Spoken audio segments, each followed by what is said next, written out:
¿Qué tal? Muy buenas noches. Bienvenidos al Cascabel en 13.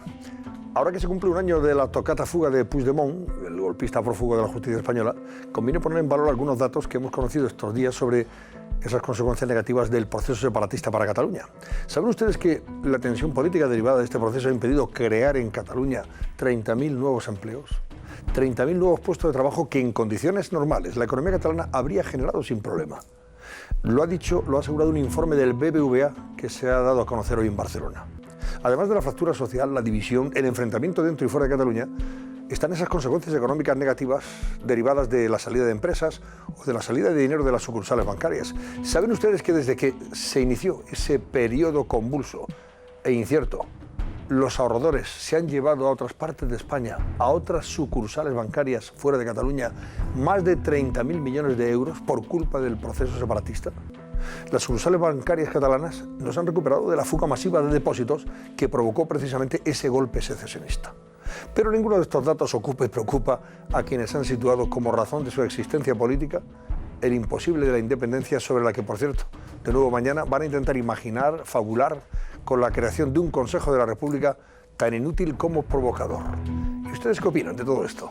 Laura Gómez nos plantea la pregunta del barómetro. Buenas noches, Laura. ¿Qué tal, Antonio? Buenas noches. Pues como decías, hace un año la situación en Cataluña se complicaba. El Gobierno anunciaba la aplicación del artículo 155 de la Constitución por primera vez en la historia. Desde entonces, muchas cosas han pasado, pero la tensión en Cataluña sigue. Por eso queremos conocer su opinión, la de nuestros espectadores.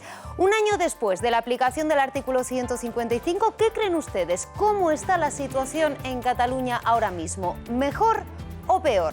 Pues abrimos desde ya nuestro barómetro. Si creen que está mejor, marquen el 905-855-001. Si por el contrario piensan que no, que la situación en Cataluña ha empeorado en este último año, pues marquen el mismo número pero acabado en 002, 905-855-002. Como siempre, estamos con todos ustedes en nuestras redes sociales. En Twitter somos @elcascabel13, recuerden. ¿Y cómo les podemos leer hoy? Pues con el hashtag elcascabel29O. Hoy también nos vamos a ocupar de la recta final del juicio por los ERE.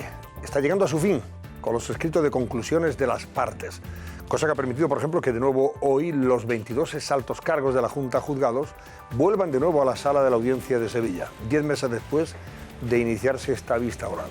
La Fiscalía ha confirmado en su escrito la incriminación en el caso de 21 de los 22 acusados, entre ellos los expresidentes Manuel Chávez y José Antonio Griñán, para los que pide 10 años de inhabilitación para ejercer cargo público, al primero, a Manuel Chávez, por prevaricación, y eso sí, una pena más dura para José Antonio Griñán, 6 años de cárcel y 30 de inhabilitación por malversar caudales públicos y también por prevaricación. ¿Qué pasa? Pues que la Fiscalía mantiene la acusación fundamental contra los expresidentes y contra los exconsejeros por conocer esas irregularidades que se estaban cometiendo y no hacer nada por evitarlo. El escrito fiscal señala que, a pesar de las advertencias de los interventores de la Junta de Andalucía, los acusados, especialmente Griñán, no hicieron nada como era su cometido en el ejercicio del cargo por velar por la integridad de los fondos públicos. Y se fueron unos cuantos millones. Y no fue cosa de 4 golfos. Señala también la Fiscalía en su escrito como desde el PSOE y la Junta se intentó rebajar el alcance de este escándalo, responsabilizando únicamente al exdirector general de los fondos de reptiles, la cocaína y las copas, Francisco Javier Guerrero. Los acusados, dice la Fiscalía, conocían perfectamente la irregularidad del proceso por el que se repartieron de forma ilegal más de 850 millones de euros. Ahí es nada. En fin, luego comentamos ese escrito de conclusiones de la Fiscalía. Vean ahora un avance de los temas que esta noche abordaremos en el Cascabel. Escolta permanente, cambios constantes de teléfono para evitar ser rastreado y cámaras de vigilancia. Puigdemont se obsesiona por la seguridad, pero no es el único. Pablo Iglesias blinda la puerta de su chalet. Su compañero Pablo Echenique convierte su casa en un búnker, tinta los cristales de su vivienda y avisa de la presencia de perros peligrosos. ¿Nos cuesta esto dinero a los ciudadanos? ¿Quién costea todas estas obras? Todas las respuestas esta noche en el Cascabel. Acusada de fraude, malversación, cohecho. Tuvo que abandonar su grupo parlamentario en el Senado. El Supremo archiva la causa contra Pilar Barreiro. ¿Se sintió condenada por los medios? ¿Víctima de la pena del telediario? Nos lo cuenta la senadora a continuación.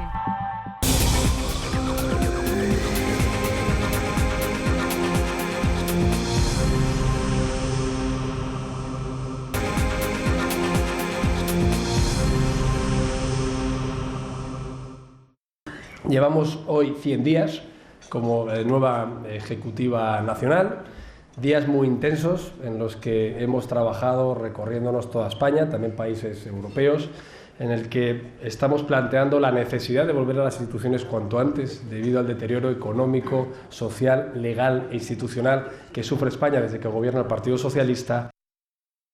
100 días lleva al frente del Partido Popular Pablo Casado, 100 días en los que no ha parado. Diría un clásico, cuando los precios se movían de verdad, por aquello de la inflación, se ha movido más que los precios. Es verdad, no ha parado ni un solo segundo, aquí, allá, y en fin, da la impresión, le pregunto a los que esta noche me acompañan, Javier Negre, buenas noches. Buenas noches. Sandra Fernández, buenas noches. Carmen Torres, buenas noches. Y Carmelo Encinas. ¿Qué tal? Buenas noches a todos. Da la impresión, digo, que Pablo Casado ha devuelto cierta ilusión al Partido Popular, o por lo menos le ha puesto otra vez en situación de afrontar un proceso electoral con alguna que otra garantía, ¿no? Que antes parece que se había perdido por aquello de que, en fin, estaba todo muy difuminado por la acción de gobierno. Sí, ¿Qué opináis vosotros? podemos decir que Pablo Casado ganó las primarias del PP con la promesa de que iba a unificar el partido, iba a unificar la sensibilidad de Aznar y la de Rajoy, y es lo que ha conseguido. Yo el sábado estuve en la interparlamentaria del PP y te encontrabas a cargos del PP que en las primarias despotricaban de él, diciendo que había sido una grata elección la de Pablo Casado y que con Soraya Sáenz de Santamaría liderando el PP en este contexto donde hay mucha polarización, donde la izquierda está muy dura y la derecha también hay mucha competencia con Vox y Ciudadanos, pues el PP ahora mismo estaría desaparecido. Yo el otro día decía a Pablo que hubo un antes y un después, que fue la semana pasada cuando él vinculó al presidente del gobierno al golpismo por la inacción que está teniendo el presidente del gobierno a la hora de no aplicar el 155, que está posibilitando que los independentistas al final vayan para adelante y sigan abriendo embajadas. Y me decía que sí, que estaba muy orgulloso de lo que había dicho, de su frase, que no se arrepentía, porque yo creo que es lo que muchos españoles y muchos votantes del Partido Popular y de derecha es lo que estaba esperando, un nuevo líder en la derecha que diga lo que la gente no se atreve a decir públicamente, y eso es Pablo Casado. Ha unificado el partido, hay buen rollo, va a haber apuestas nuevas en los cabezas de cartel en Madrid. Y nada, y ahora mismo en el PP es todo ilusión y se ha convertido este chico, por el que nadie da un duro, en líder de la oposición en 100 días. Todo ilusión, también ha habido sus ajustes en estos primeros meses porque también ha habido críticas internas, yo no conozco mucho. Falta de participación, a decisiones muy personales, lo hemos comentado aquí.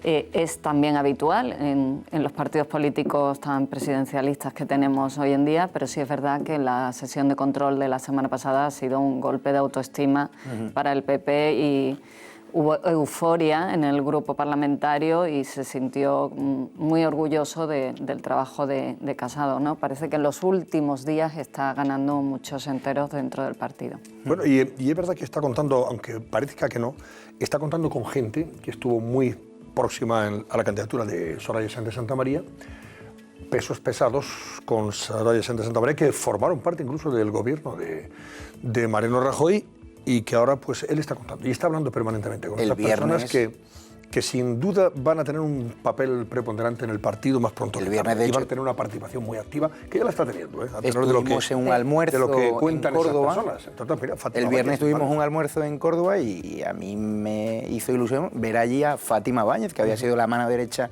de Soraya en las primarias. A la que él ponderó, por cierto, por su trabajo en el Ministerio de Trabajo, ¿no? Y con ganas de volverse a reconectar con ese partido, y de hecho Pablo sigue insistiendo en tender la mano también a Soraya Sáenz de Santamaría. Él quiere volver a unificar el viernes estuvo comiendo Rajoy con un grupo de empresarios en Sevilla y por la noche fue a la inauguración de un hotel y no se le ha visto en la interparlamentaria. Quiero decir, Rajoy ahora está ya en modo relax. No le ha dado ese Pablo honró incluso la labor de Javier Arenas el viernes pasado en Córdoba, diciendo que había sido un gran ministro de Empleo. De todas formas, ¿os parece adecuada la línea que está siguiendo Pablo? Yo decía antes que creo que ha devuelto esa ilusión en parte porque él se está distinguiendo por hablar muy claro, alto, claro y de forma contundente. En una situación de polarización política como la que que se vive, quedarse en medias tintas no parece que sea lo más conveniente. O sea, tienes que apostar y definirte. Yo creo que son las dos cualidades, ¿no? yo creo que son las dos Sí. cualidades A ver, Carmelo, de Pablo Casado, ¿no? Por un lado, creo que está efectivamente llamando a las cosas por su nombre, y eso es cierto que al votante del Partido Popular no solo le gusta, sino que lo lleva reclamando desde hace mucho tiempo. Y por otro lado, es verdad que está aunando las voces dentro del partido. Lo de Rajoy es porque Rajoy es así, o sea, Rajoy hizo borrón y cuenta nueva con su pasado y también lo hace con su futuro, porque nunca le ha gustado. Rajoy era él, todo él. Y sin embargo, Pablo Casado, pues porque es una política nueva, porque es un hombre joven, porque es verdad que tiene mucha ilusión, sobre todo en el equipo de Pablo Casado, cuando hablas con ellos, lo que más desprenden es ilusión y ganas, que a mí me parece que eso es fundamental. Y sobre todo, ya no solamente el equipo de Soraya, es que también está con el equipo de Cospedal, o sea, es verdad que ha unado todo el partido, algo que le hacía muchísima falta, porque en la época de Rajoy las voces que criticaban al líder del partido eran ya, vamos, aclamadoras, ¿no? Bueno, yo no lo veo todo tan maravilloso como lo veis vosotros en esta trayectoria de Casado. A mí, yo he descubierto en Pablo Casado, que es una persona a la que conozco, creo que bien, desde hace bastantes años, quizás por edad, soy el que mejor le conoce en el tiempo, ¿no? Y además personalmente le tengo afecto. Yo he descubierto que es mejor dialéctico, por decirlo primero, que me parece positivo de lo que he estado observando en este tiempo, mejor dialéctico de lo que incluso hasta ahora había exhibido. Yo creo que es un magnífico parlamentario en cuanto a su capacidad retórica. No tengo tan claro que este exceso de movimiento que apuntaba Antonio al comienzo sea en la dirección adecuada. Estamos hablando en términos electorales, porque aquí lo que se está, no hay que olvidarlo, es en una precampaña electoral que puede ser larga, pero estamos en precampaña. Aquí cada uno se está buscando el hueco. Eso estamos de acuerdo. Claro, en eso creo yo que estamos todos de acuerdo. Que se está buscando el hueco. Entonces, digamos, este giro aparentemente radical y dramático hacia la derecha, por la radicalidad de su discurso, que Antonio señalaba con el término polarizar, ese que se ha polarizado, o sea que polarizar es lo mismo que radicalizarse, por decirlo de alguna manera. Bien, ¿esto es favorable para los intereses electorales del PP? Yo lo pongo en cuestión. ¿Pero yo lo pongo en cuestión y me voy a tratar de explicar. ¿Por qué? A ver, con brevedad, porque si no, no cogéis toda la... Puedo terminar ya y si queréis luego seguimos hablando. Exacto, por eso, que bien, podamos... ¿por qué creo que es un error? Es un error, primero, porque no todo el mundo comparte, digamos, en el amplio espectro electoral que tenía el PP, no todo el mundo comparte una oposición tan dura, digamos, esta escenificación tan dura que está... ¿Qué es lo que gana Ciudadanos? El señor Casado, pero sobre todo porque deja un espacio de centro, se lo deja a Ciudadanos, que hoy, y ya con esto termino, ha quedado claro en la mesa del Congreso. Hoy la estrategia de Ciudadanos ha sido apartarse de la estrategia del Partido Popular para hacerse su propio sitio. Hoy ha dejado, como sabéis, ha roto, digamos, el acuerdo que tenían de meter las enmiendas a la totalidad para alargar casi indefinidamente los trámites de las iniciativas. Bien, esto ya se ha apartado Ciudadanos. ¿Y qué hace con esto? Tratar de salirse de la estrategia del PP y conquistar el centro. Y yo creo, y con esto decir que de verdad termino, yo creo que aquí el solomillo electoral en este país siempre ha estado en el centro. Quien pierda el centro no gana las elecciones. Ha cambiado el contexto. Ahora la gente va por la calle y está muy harta de una sociedad que está cansada de decir siempre lo políticamente correcto. Necesitamos nuevos líderes que si tienen que oponerse a la inmigración ilegal lo digan tranquilamente, que si tienen que vincular a un presidente del gobierno al golpismo catalán, lo digan. La gente está harta. Hay una campaña polarizada. Bueno, Rivera también lo hace, Quien más claro lo dice eso de la inmigración es Vox. Carmelo, así que lo tiene chungo. Ya, por eso, bueno, pues tendrá que disputárselo a Vox. Pero de todas formas, a propósito de lo que dice, y lo planteo también, porque Este sí que es un análisis y una reflexión que merece la pena que se haga en función de lo que está pasando fuera de nuestras fronteras. Europa hay que mirar. El centro no es el que triunfa precisamente fuera de nuestra frontera en estos momentos. La polarización de la política se está viendo en todos lados. Pero, bueno, hoy hasta Merkel Brasil, ya ha anunciado que no se presenta a la reelección porque ha perdido ya. Ese centro lo ha perdido ya. Y Merkel era el centro, representaba el centro en Alemania. Yo niego Brasil gana el populista. No quiero creer que Casado se convierta en el nuevo Bolsonaro de España. No lo quiero creer. Desgraciadamente, lo del centro tengo mejor opinión de él. ya no Pero pinta tenemos tanto un el presidente centro, del gobierno que se llama Pedro Sánchez, que es tan desastre que o hay un líder en la derecha que diga las cosas claritas, o no sé dónde va a ir este país, o país se va a la ruina. pero Albert Rivera también lo dice. Albert Rivera hoy Albert Rivera también lo dice. Sin extremismo se puede deja al PP, a la derecha, completamente solo en una competencia con Vox. Y va a haber mucha gente que a mí me dice que es votante del PP de toda la vida y de Ciudadanos, que te dice, yo me estoy pensando en votar a Vox. Y por eso Pablo Casado se ha dado cuenta que la estrategia de ir al centro de lo políticamente correcto, que era lo que entonaba Mariano Rajoy y Soraya Sáenz de Santa María, se ha acabado. Y que hay que salir a ganar. Y Pablo Casado, lo digo aquí, tiene muchas posibilidades de ser presidente del gobierno del año 2020. Lo tiene bien. Y lo vais a ver. Carmen. Realmente no estamos banalizando términos con estos casos que estamos viendo internacionalmente al decir que el PP es la extrema derecha. ¿De verdad, Carmelo, tú crees que el PP de Casado está tan radical y tan extremista como planteas? Yo no he utilizado el término. Has dicho radical. Sí, bueno, pues radical.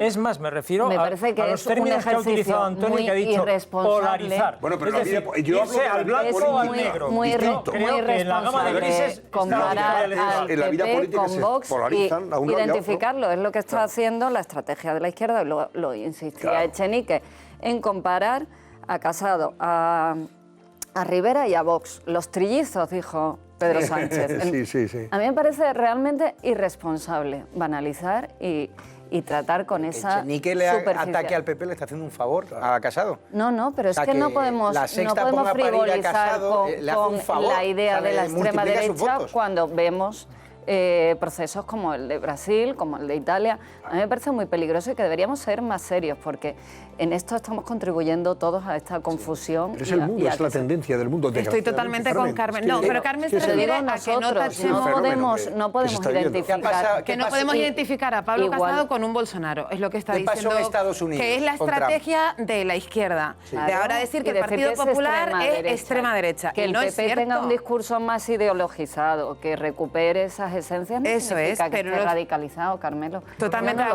Vamos a ver. Hemos asistido, sin lugar a duda, a un giro ideológico dramático en el Partido Popular. Que reclamaban las bases. Dramático necesario. Cuando digo dramático, necesario. Lo que es, bueno, cuando digo dramático lo digo por el cambio tan importante que se ha producido, ¿no? Es una forma de expresarlo. Luego, ¿a vosotros os parece bien? Yo creo que desde un punto de vista electoral, hago un análisis de verdad, que quiero que esté completamente ausente de ideología ninguna, sino simplemente que meter en el laboratorio este giro, lo que le puede producir es una ausencia en el centro electoral que es muy peligrosa, porque yo a diferencia de vosotros, sí que creo que en este país, no digo en Brasil, no digo en Austria, no digo en Hungría, digo en España, se siguen ganando las elecciones y conquistas el centro. Pero entonces ha cambiado la película. Entonces le pasa lo mismo al PSOE con Podemos. O sea, no te oigo decir esta crítica, porque el PSOE sí que gobierna con un partido de ultraizquierda. ¿Por qué dices que no me lo oyes? A lo mejor es que no me escuchas. Ah, vale, pues entonces dímelo. Dímelo. ¿Está cometiendo entonces para ti Pablo Casado el mismo error que Pedro Sánchez? No, vamos a ver, es que yo no creo que Pedro Sánchez trague con todo lo que le dice Podemos. ¿Ah, no? Es que no lo creo, claro que no. Claro que no. Y podrás... Hay 50 pruebas de ello. Evidentemente... Ahí llega a acuerdos con Podemos, como Ciudadanos ha estado salaneando con el Partido Popular. Pablo, ¿cómo que no? En la mesa del Congreso. De este gobierno. Tenemos que ir a la prudencia. En cualquier caso, todo esto, claro, tienes que analizarlo en el contexto general de lo que está pasando en España.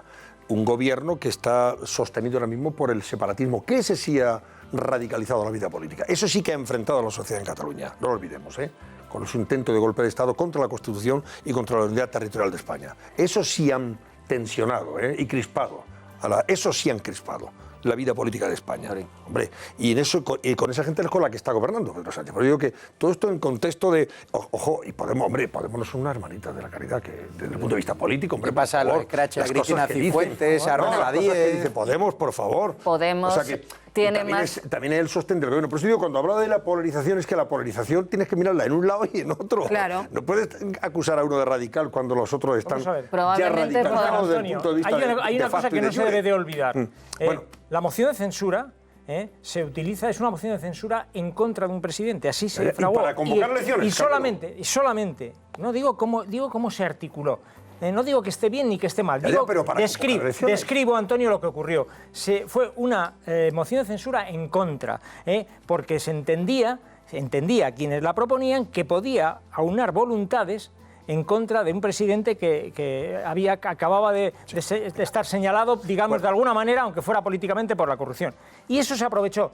A partir de ahí no ha habido más acuerdo que el firmado para los presupuestos con Pablo Iglesias. Y ojo, eso está, ya veremos en qué queda, porque puede quedar tan solo en una firma. Carmelo, la moción de censura, lo dijo el presidente del gobierno, era constructiva y el objetivo era convocar elecciones. Y a día de hoy no hay ninguna seña que nos augure, claro, que va a convocar elecciones. Lo antes posible, dijo lo antes posible es en 2020. Y un clavo ardiente. Bueno, señora, volvemos enseguida, que vamos a hablar de un año de la tocata fuga de Puigdemont, pero solamente por lo que supuso, ¿no? esa huida del hoy prófugo de Waterloo, sino las consecuencias que todo ha tenido durante los últimos años y demás cosas relacionadas con la gente que ahora mismo está situada en ese proceso separatista. Hasta ahora mismo.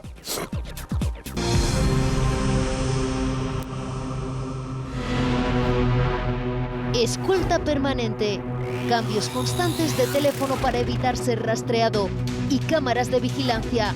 Puigdemont se obsesiona por la seguridad, pero no es el único. Pablo Iglesias blinda la puerta de su chalet. Su compañero Pablo Echenique convierte su casa en un búnker, tinta los cristales de su vivienda y avisa de la presencia de perros peligrosos. ¿Nos cuesta esto dinero a los ciudadanos? ¿Quién costea todas estas obras? Todas las respuestas esta noche en El Cascabel. Bueno, hay una noticia, estábamos comentando aquí mientras veían ustedes la buena publicidad del programa y los buenos clientes que tenemos. Estábamos comentando precisamente un asunto que ya llevan a portada los periódicos de mañana, unos con más, digamos, relieve tipográfico y más destacados y otros menos. Por ejemplo, a veces sí le ha dado una importancia total y le ha dedicado su portada. Y vemos a Albert Rivera y este titular: Rivera deja tirado al Partido Popular, es lo que ha elegido ABC. Y es que Ciudadanos ha renunciado a seguir paralizando la tramitación de los presupuestos generales del Estado, esos presupuestos que ha pactado el Partido Socialista y Podemos. Y entonces, ¿qué ha hecho Rivera y Ciudadanos? Pues dejar solo al Partido Popular y permitir que los presupuestos puedan sortear el veto del Senado. Defiende Ciudadanos que cambie de estrategia para garantizar el normal juego parlamentario. Pero ¿qué pasa? Que el PP inmediatamente ya le acusa de dejarle solo frente a Pedro Sánchez y sus aliados, Podemos y los separatistas. No sé vosotros cómo lo veis, pero desde el punto de vista estratégico no sé si da la impresión de que aquí, o efectivamente, como dice Carmelo, Ciudadanos quiere posicionarse en el centro ya y para, en fin, marcar su territorio, marcar su propio territorio. Pero eso no sé si lo van a entender muchos de sus votantes. Lo que está haciendo es dejar que aunque están en contra de los presupuestos, por supuesto, Ciudadanos no apoya los presupuestos, pero da la impresión de que es igual.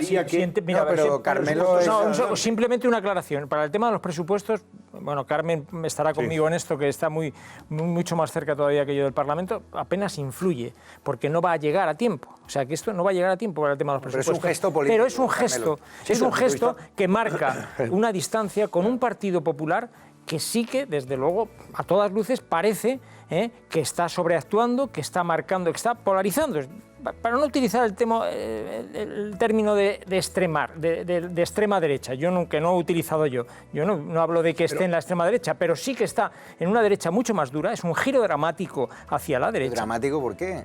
Vuelvo a repetir que entiende el término, porque es un giro... Yo me siento representado en que Pablo Casado haya vinculado a Pedro Sánchez. Es un giro importante, entiende así el término, no trata de ser peyorativo, sino que es un giro muy importante. importante el que da. Y por tanto, a Albert Rivera no le interesa estar para nada ir de acompañamiento con el Partido Popular, porque él entiende que su espacio es el centro. Ya está claro que es un gesto porque Ciudadanos se ha dado cuenta que la derecha tenía un sitio con el PP de Rajoy y de Soraya Sánchez Santamaría, pero ahora llega Pablo Casado, que es una persona que tiene las mismas convicciones que tenía desde que era presidente de Nuevas Generaciones, que es una persona de derecha que dice lo que piensa, y estamos ahora en una España donde hay mucha gente que está harta de este presidente del gobierno. Y tenemos un líder político que dice lo que piensa y que lo ataca frontalmente. Y lo mejor que le pasó el otro día fue tener la gallardía de subir a la tribuna del Congreso y decir que Pedro Sánchez ha sido cómplice de este golpe de Estado. Eso no es una gallardía, eso es un error. No es un error. Es una sobreactuación de alguien, está siendo cómplice. Javier, de alguien que en un momento dado se hiperventila. Déjame y es un error, no, porque yo creo que él ya mismo está arrepentido. Yo te explico. Pablo a mí me dijo que no se arrepiente, que lo volvería a decir. ¿Qué te va a decir? Está siendo cómplice del golpe de Estado que se está perpetrando en Cataluña por la simple razón de que este presidente del gobierno, con la que está ya cayendo en Cataluña, debería aplicado ya el 155. Se están destinando recursos públicos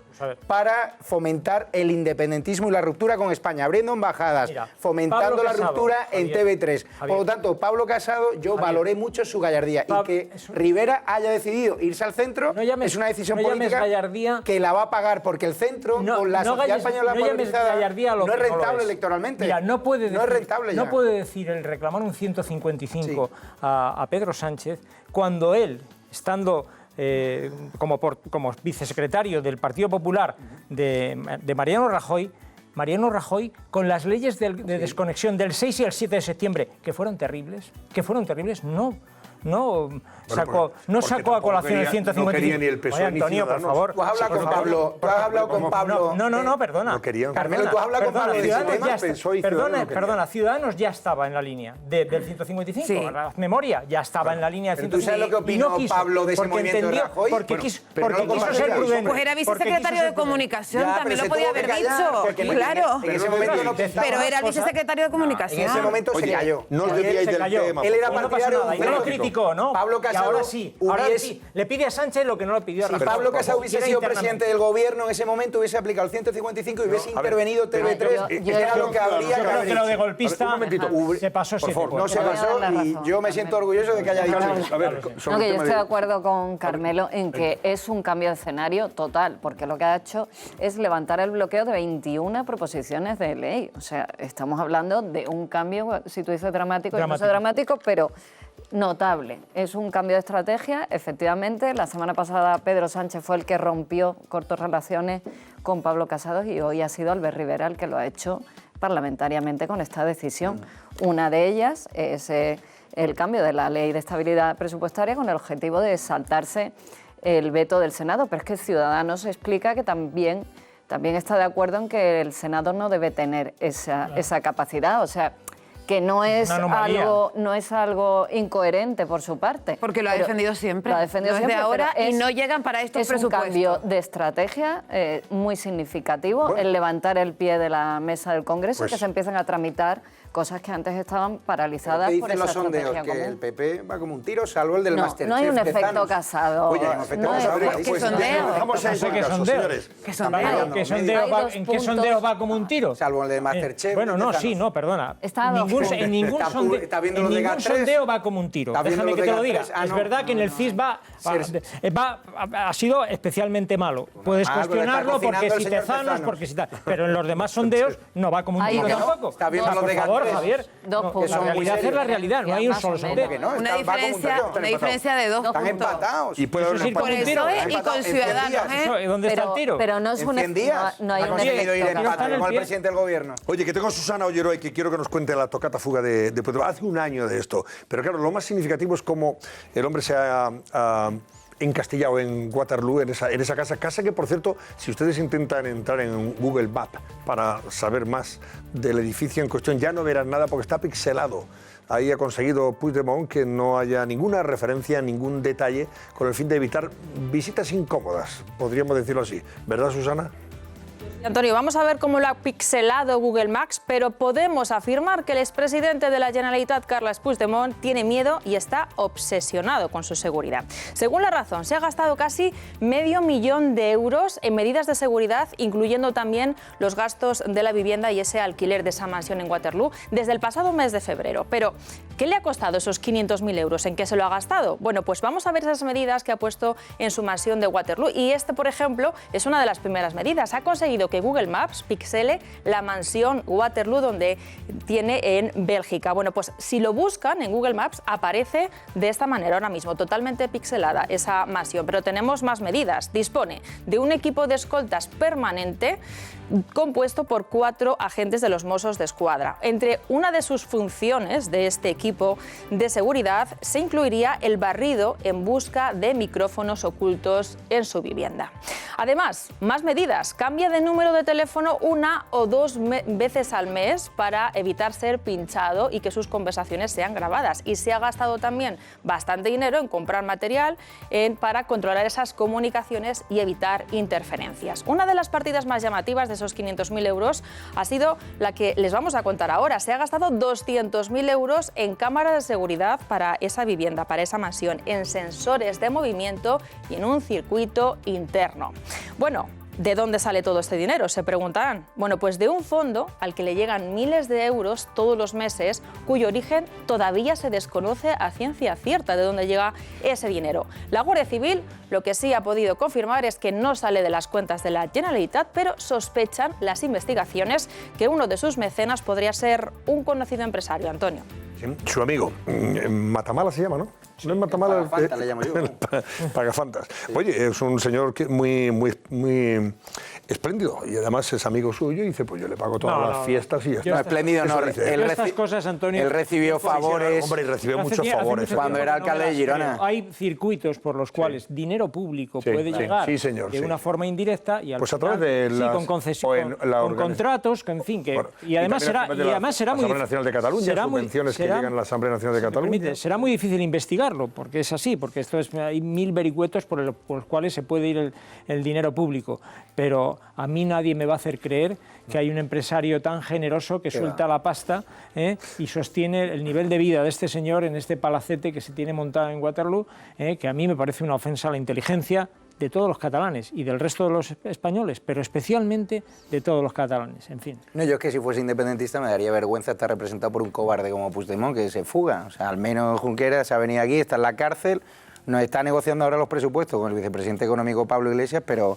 poco más. Pero que haya un empresario que le pague las fantas y las gambas y las mariscadas a este señor es porque obviamente hubo unos favores políticos previos en la etapa de Puigdemont como representante político en Girona y a saber lo que está, lo que hay, que como dice Carmelo, que no sepamos. Obviamente todos los favores en política se pagan y tarde o temprano y este señor pues, lo está haciendo a cambio de algo y está claro. Estas cuestiones terminan con el relato, con el victimismo, ¿no?, que es una parte tan importante del independentismo, ¿no?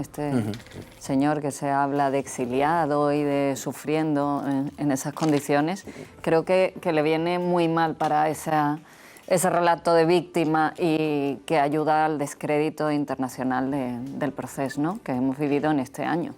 A ver qué nos cuenta José Luis Concejero, que es el corresponsal de COPE y 13 en Bruselas, en la capital comunitaria, sobre la fortaleza de Waterloo pixelada en Google Maps para que nadie identifique la residencia donde el señor Puigdemont vive y donde le visitan a diario los consejeros huidos también, en fin, y todos aquellos que tienen a bien peregrinar hasta Bruselas para rendirle pleitesía. Adelante, José Luis, buenas noches. Sí, ¿qué tal, Antonio? Muy buenas noches. Carles Puigdemont está obsesionado con la seguridad, tanto que cambia frecuentemente de teléfono móvil, vigilan el coche cada vez que se va a subir. Lo cuentan en este libro, La crisis catalana, una oportunidad para Europa, escrito por un conocido periodista belga. Lo que más llama la atención es que ha conseguido que Google Maps pixele la imagen de la residencia en Waterloo, donde vive desde hace un año aproximadamente. No se puede ver la imagen de esa casa. El entorno de Carles Puigdemont está muy preocupado por la seguridad del expresidente de la Generalitat de Cataluña, que recordemos, mañana se cumple un año desde que apareció aquí en la capital comunitaria. Oye, ¿será fácil esto de conseguir que Google Maps te borre Yo de estaba la faz de la pensando, Tierra? me Porque, claro, yo a veces me llama la atención cómo algunas de las aplicaciones móviles o, no sé, las grandes empresas digitales, no sé, hemos hablado muchas veces de Twitter. ¿Por qué es incapaz Twitter de borrar las barbaridades o impedir que tú escribas barbaridades? Sabiendo que eso está haciendo daño a terceros. Pero y sin embargo llega uno, señor, Google no es, bórreme usted Google no es Twitter. mi casa. No Por sé. eso digo, Me imagino que será por yo ignoro temas cuál de es el seguridad. proceso. Sí, bueno, pero yo entiendo que hay un protocolo que hay que seguir y que la Google tendrá un protocolo para permitir o para proceder al pixelado. Pues no sé si lo puede pedir cualquiera, a lo mejor lo puedes pedir tú también, demostrando no sé qué. Esto para mí es un... Esto es lo que se ve cuando tú entras ahí en la página. Mira. Lo que está claro es que dice... Está borrado porque identificas perfectamente. Vamos a ver, no ves la Ahora casa, te queda claro pero es cuál es la evidente casa. que ves el entorno, con lo cual tú, si eres una persona que conoces bien esa zona de Waterloo, pues sabrás dónde está ubicada concretamente la casa. Claro, si tú Antonio, abres el plano, si abrimos el plano de la casa en cuestión, veremos edificios a un lado y a otro, casitas a un lado y a otro, Lo que está y claro entonces sabremos, pues eso está ubicado. Trataba de decir que lo que está claro es que el señor Puigdemont tiene miedo. Esto es evidente, tiene miedo, no sé qué fantasmas le rodean, que piensa que alguien puede atentar contra él. No digo que no pueda ocurrir, ahora mismo todos estamos en riesgo, el terrorismo es absolutamente imprevisible. Tiene miedo a Soto del Real, por eso está ahí. Pero es verdad que tiene una... Parece tener una obsesión, una especie de síndrome de que le puede ocurrir algo en cualquier momento, teniendo en cuenta que es que se ha gastado 200.000 euros en cámaras. Las cámaras hoy en día se compran por... es muy barato un circuito de cámaras. Para gastarse 200.000 euros es que tiene que tener un circuito de cámaras donde debe haber 4 en cada habitación, porque si no es absolutamente incomprensible. Salvo que haya montado un gran hermano independentista. Montar un tinglao allí de cámaras increíble, ¿no? Pero vamos, si no quieres que sepan dónde estás, no das ruedas de prensa allí, no pones la bandera esa, no convocas a los medios. Si tienes la bandera Esto puesta. al final es para llamar más la atención. Qué ridículo que hayan hecho eso. De todos modos, estábamos hablando de lo del victimismo y lo importante que es para el relato independentista. Y yo anoche estaba viendo un documental donde hablaba Toni Comín, donde hablaba Ana Gabriel, donde hablaba Artur Mas, y la desfachatez con la que esos señores decían mirando a cámara. Por supuesto que sabíamos que esto era solamente un gesto. Era un teatro. Pero bueno, es que la gente debía saber que era solo un gesto. Y la cantidad de gente en las calles de Barcelona reclamando la República, una desfachatez, Pero mi pregunta es, después de verles y escucharlos decir que aquello no era nada, que era una cosa simbólica, ¿cómo es posible que sigan teniendo seguidores y gente que siga detrás, que les financien, que les sigan, que estén en todos sus actos? Es que no lo puedo comprender, porque la noche es que era una tomadura de pelo impresionante. Y yo no entiendo cómo tienen gente que a día de hoy les siga a pie juntita. Porque tienen TV3, porque no se ha aplicado el 155, porque el independentismo es una secta irracional. O sea, yo como Javier, español, pero que lo decían tengo un líder ellos político mirando a cámara. que O está sea, claro que era solo la un huida de gesto. empresas y empresas y no voto a ese político. Y es una tontería. Oye, lo que han vamos a ver, hecho yo daba un de dato. difuminar la Ahora imagen. vamos a cambiar vamos, dentro del capítulo de la seguridad también tenemos ahí anécdotas. Tú has contado, por cierto, que el valor de la puerta de seguridad de la casa residencia de Pablo Iglesias, ¿no? Sí, apuntado como dato curioso. En un pueblo cercano a Madrid. Bueno, 6.000 euros. Bueno, luego hablamos de Cómo viven estos comunistas, ¿no? Pero luego hablamos. Pero es verdad que las consecuencias todavía económicas se siguen evaluando en función de lo que ha pasado en este último año, desde que comenzó este proceso separatista y esa huida hace un año ahora de lo de Puigdemont, que por eso estamos contándolo, ¿no? Y hablaban de 30.000 millones de euros que salieron de depósitos de sucursales bancarias en Cataluña que todavía no se han repuesto. O sea, las sucursales bancarias no han repuesto ese dinero. En Cataluña, se fueron a otras partes de España. Otras sucursales bancarias, evidentemente, de los mismos bancos, es evidente, pero que la gente sacó el dinero de Cataluña para llevarlo a otras partes de España porque no se fiaban de lo que estaba pasando ahí, lógicamente. Y lo que es más grave, lo que contaba también hoy el BBVA, y así lo ha contado en Barcelona, se podrían haber creado 30.000 nuevos empleos que no se han creado precisamente por esta tensión política que se está viviendo allí. O sea, 30.000 empleos menos que tiene ahora mismo Cataluña, por esta circunstancia. Estudiantes, o sea, 30.000 no personas que pueden estar trabajando y no están trabajando porque no se han podido crear en el contexto político de inseguridad y de tensión permanente. Estudiantes extranjeros que no quieren ir a Barcelona, que antes Cruceros, era un en fin, centro de turismo. Y normalmente las consecuencias económicas se van a ver más a medio largo plazo. O sea, el daño que ha hecho el independentismo se va a ver, se está viendo ya, pero las dramáticas se van a ver en 3-4 años. Colegios que no quieren hacer intercambios de idiomas en toda Europa con colegios catalanes, están perjudicando notablemente a toda la población. De todo lo ocurrido en el año pasado, a partir del 1 de octubre, lo que quizá más daño les hizo, y ellos encajaron el golpe y tuvieron de verdad serias dudas de que el proceso pudiera ir adelante, porque hasta entonces ellos mismos yo creo que se llegaron a creer sus propia fantasía. Ni siquiera voy a decir mentiras, por ser generoso. Su propia fantasía se creyeron, hasta que empezaron a salir empresas. Cuando el número de empresas, no empresitas, sino empresazas, empresas importantes, empezó a salir de Cataluña, entendieron que algo mal habían hecho. Y había otro frente que ellos creían tener ganado y que habían regado, que ahora se ha sabido, con dinero, hasta 4 millones de euros en prensa en todo el mundo, que era el frente internacional. Ellos creían que fuera de España iban a encontrar calidez, acomodo, y se dieron cuenta de que una tras otras todas las cancillerías les volvieron la espalda. Es verdad que consiguieron mucho con la prensa internacional porque se habían preocupado de regar lo que por cierto el gobierno de España no hizo. No trabajó fuera. Dieron a la prensa internacional, a la prensa extranjera en publicidad, en concepto de publicidad. 4 millones de euros. 4 millones de euros. Claro, luego hay algunos periodistas que van presumiendo de neutrales, de exquisitos, de independientes, sobre todo de honestos, y claro, escriben en periódicos muy prestigiosos. Y siguen manteniendo. Supuestamente muy prestigiosos, y ahora explicas por qué han sido tan proclives. 4 millones de euros, se me ha olvidado añadir, de dinero público. Sí, de dinero público. Me refiero a los periodistas a los que les invitan a Lloret de Mar. Bueno, ya más cosas, efectivamente. Ese trabajo... Y algunos corresponsales de periódicos ese muy trabajo que lo hizo el señor Romeva, ese trabajo, un trabajo aparentemente sordo, pero que la verdad tuvo su resultado, porque luego vimos como una determinada prensa internacional pues cuestionaba incluso que España era un país, tenía una democracia avanzada, cuando ya quisieran incluso los países de algunos de esos medios tener el nivel de democracia y de libertades que hay en nuestro país. Oye, a propósito de lo de las casas, Susana Ollero, ¿qué pasa con el piso de Echenique y esta casa de Pablo Iglesias? ¿Las medidas de seguridad están muy obsesionados con todo esto? Pues sí, Antonio, acabamos de ver que Carles Puigdemont está obsesionado con su seguridad, pues podemos afirmar que también están muy preocupados por esa seguridad Pablo Iglesias y su compañero de formación Pablo Echenique. Tenemos nuevos datos sobre el piso que Pablo Echenique ha alquilado en la zona más cara de Madrid, en el barrio de Salamanca.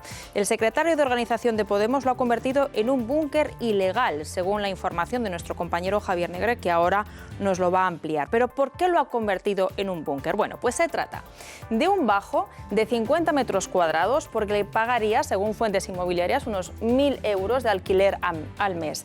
¿Qué ha pasado? ¿Qué ha hecho? Pues ha colocado un cartel avisando de la presencia de perros peligrosos y también ha tintado los cristales de la vivienda.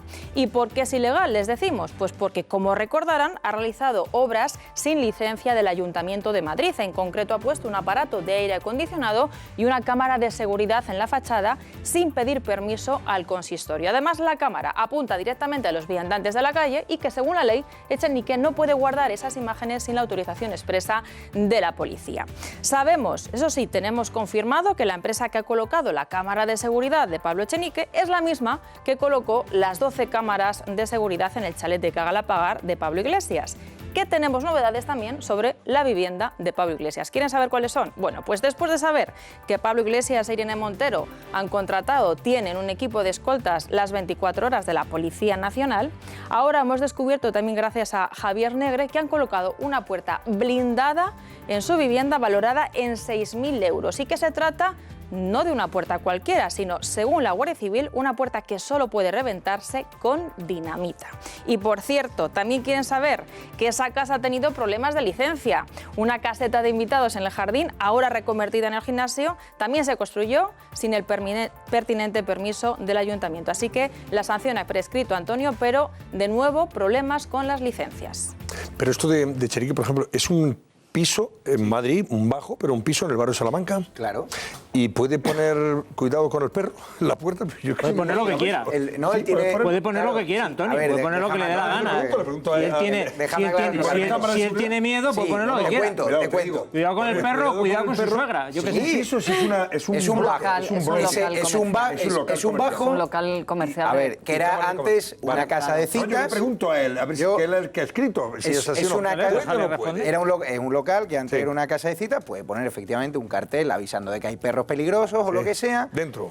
Claro, pero lo que no puede poner es una cámara de seguridad y un aparato de aire acondicionado sin pedirle la autorización al ayuntamiento.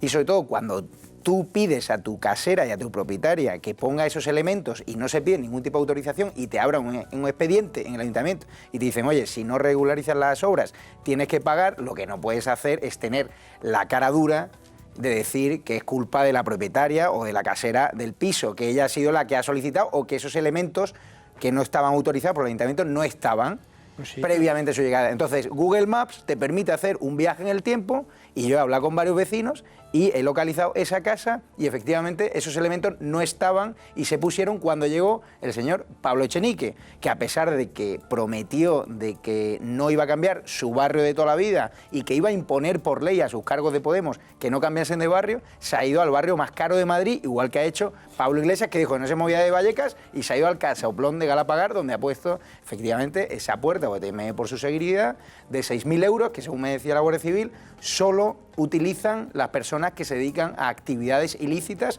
que no es el caso de Pablo Iglesias y que por eso le ha sorprendido, que es una puerta que suelen utilizar los narcos y que ellos revientan con dinamita. O sea, que hace falta dinamita para reventarla. De verdad, ¿eh? Pero, ojo, reitero, Pablo Iglesias no se dedica a ninguna actividad ilícita. Sabemos, simplemente, como le han escracheado y se han quejado, pues obviamente han puesto esa puerta de 6.000 euros. ¿Qué ocurre? Que ellos ahora se quejan de esos escraches. Pablo Iglesias el otro día le insultó a una señora en Ávila, que yo no estoy de acuerdo con que se le insulte, pero tienen que recordar que cuando cargos de Podemos insultaron a Cifuentes, la escrachearon, o a Rosa Díez, o a Cospedal... O a Marcial Marín, consejero claro, de tienen que entender que ahora hay gente que quiera seguir aplicando ese modus operandi que yo no comparto, pero lo que es cierto es que la gente está muy cansada. Jarabe democrático lo muy llamaban. Cansada, ¿por qué? Porque Jarabe democrático lo llamaban cuando ellos. Pablo Echenique llama a Pablo Casado, a Santiago Abascal o a Albert Rivera facha, vincula a Albert Rivera al consumo de sustancias estupefacientes de forma falsa, al final estás hiriendo la sensibilidad de sus votantes.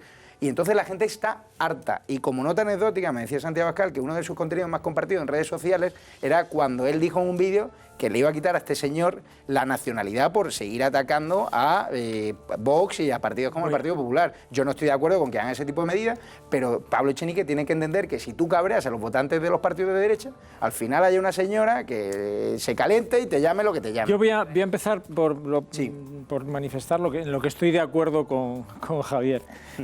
Estoy de acuerdo en lo que dicen los scratches. Cuando tú aplicas una medicina, cuando te la suministran a ti, tienes que tragártela, o por lo menos no tienes autoridad moral para reprochar a nadie que hagan contigo lo que hicieron con otros partidos. A mí lo de los scratches siempre me ha parecido algo verdaderamente infumable y por tanto no tengo dudas. Sí.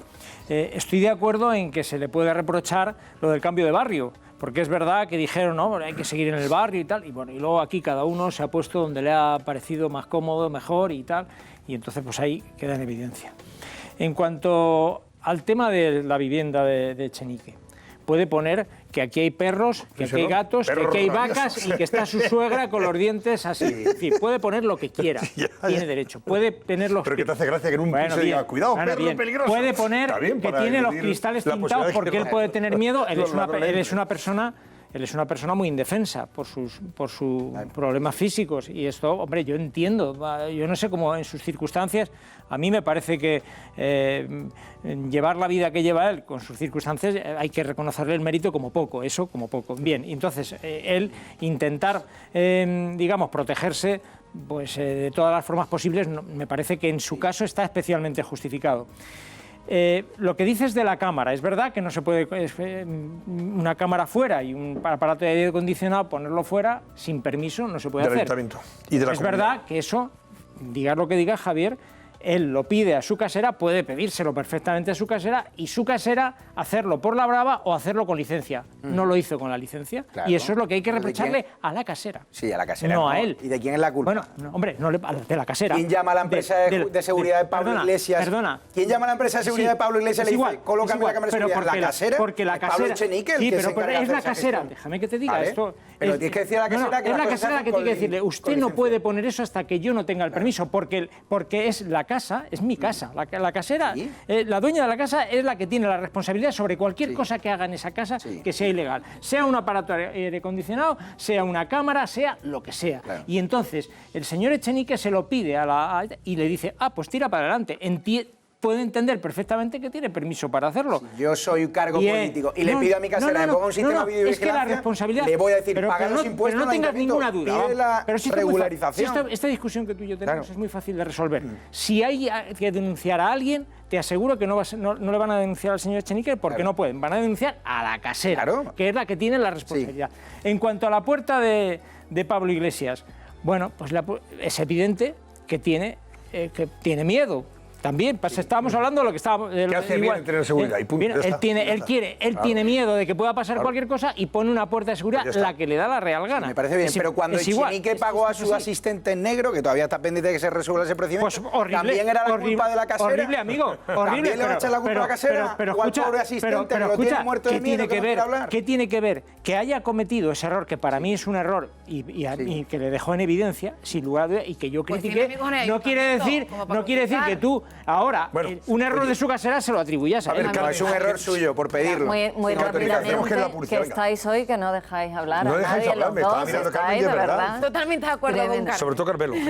Muy rápidamente. Sobre todo Carmelo, pero ¿cómo puedes tener ese valor? Pero es verdad, Carmelo. ¿Cómo puedes tener ese valor? Pero no, el aplaumétro. ¿Cómo se dice en este? Aplausómetro, no, en este sería el... Me voy a traer yo el cronómetro todas las noches que venga aquí. Ha explicado Echenique cómo paga el alquiler, eso se lo paga el partido, porque para mí lo más grave... Otro expediente X. Lo más el portal grave, de transparencia de Podemos no aparece su sueldo. No, es que el portal de transparencia, desde que publicamos todos los gastos, creo que desde el mes de junio no se ha actualizado nada. Todas esas promesas han caído en saco roto.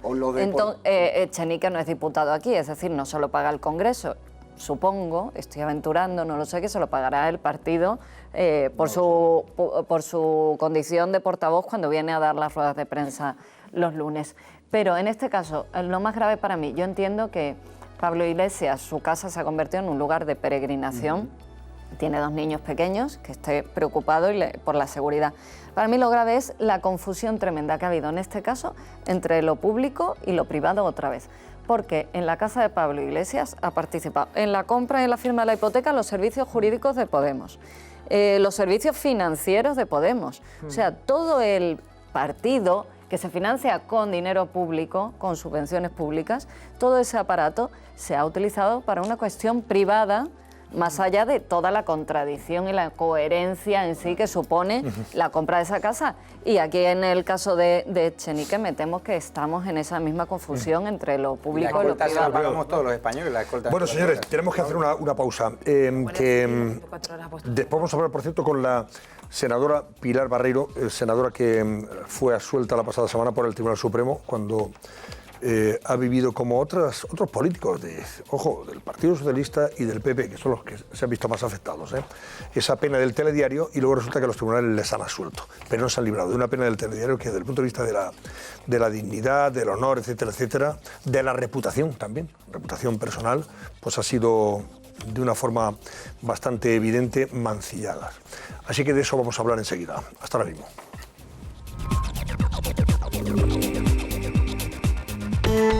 Acusada de fraude.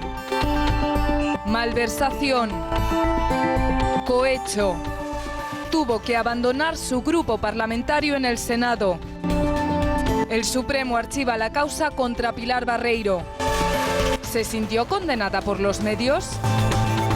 ¿Víctima de la pena del telediario? Nos lo cuenta la senadora. A continuación.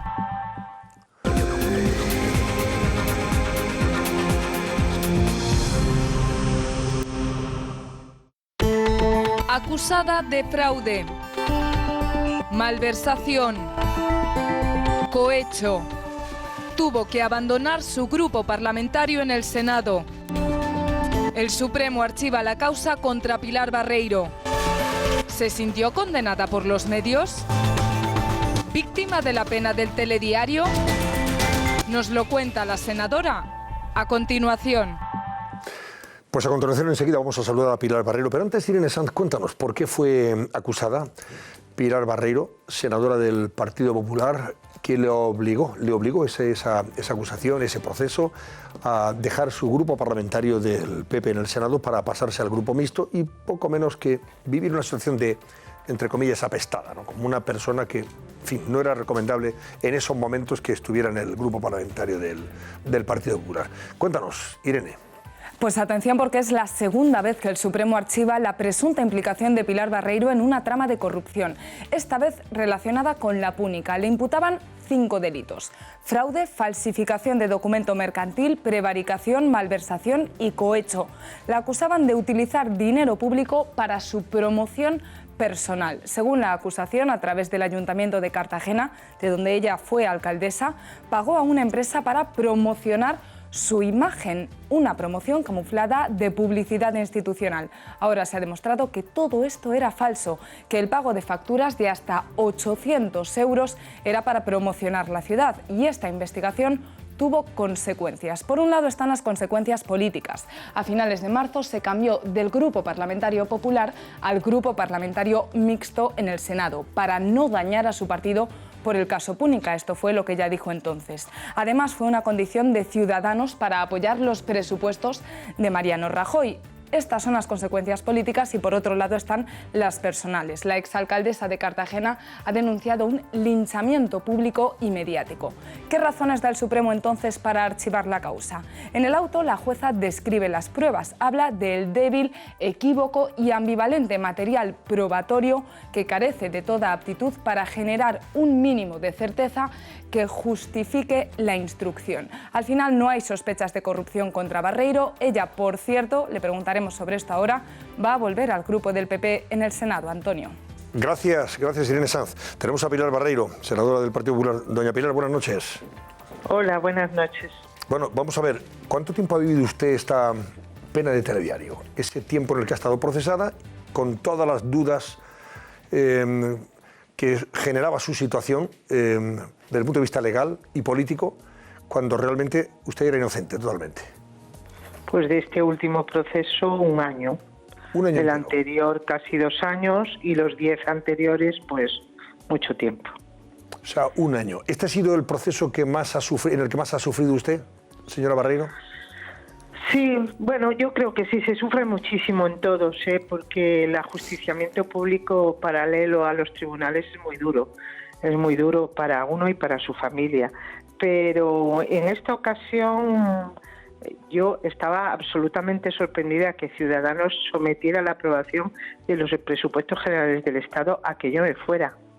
Y cuando yo vi esa situación me negué a que se sometiera a un chantaje al que era presidente del gobierno y presidente del partido, Mariano Rajoy, a mi partido y sobre todo a los ciudadanos, porque era necesario aprobar los presupuestos porque iban muchísimas medidas que afectan en lo cotidiano a muchísimos ciudadanos. Y por eso se pasó usted al grupo mixto, claro. Dejó el PP sí, y se va al mixto, va a decir, yo no voy a ser, en fin, un obstáculo para que eso pueda impedir por parte de Ciudadanos la aprobación de los presupuestos. Exactamente, y además no dejé el acta porque yo creía absolutamente y quería demostrar mi inocencia, y yo no quería irme de la política por la puerta de atrás, dando lugar a que alguien pensara que estaba, pues que pensaba que tenía algún resquicio de culpabilidad cuando no tenía ninguno. Decidí defenderme desde la posición que me dieron los ciudadanos cuando me votaron.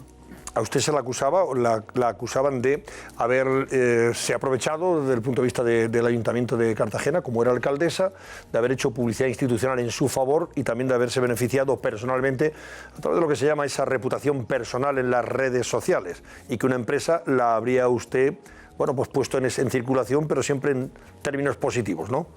Con dinero público. Mire, ni siquiera tuve acusación, fíjese lo duro que es esto. Ni siquiera he sido acusada de nada, porque lo que se abrió fue una investigación. Y una investigación que se abre da lugar a acusar, condenar, sentenciar y ejecutar a una persona, como me ha ocurrido a mí y a otros muchos compañeros del Partido Popular. Y todo por los intereses de un grupo político como era el de Ciudadanos, y con la permisividad del Partido Socialista también, que se ha aprovechado en algunas circunstancias de esta situación, porque ha sido acusación privada en mi caso. Bueno, lo importante es que, fíjese, el Supremo ha dejado muy listo y muy claro el veredicto en ese sentido para usted, y ha dicho que no tiene nada que ver con ese caso o la operación Púnica, la llamada operación Púnica, que todo lo que se había presentado contra usted era endeble y no tiene ningún carácter probatorio. ¿Cómo ha sufrido usted el descrédito en la calle? Y sobre todo eso que llamamos nosotros la pena de telediario.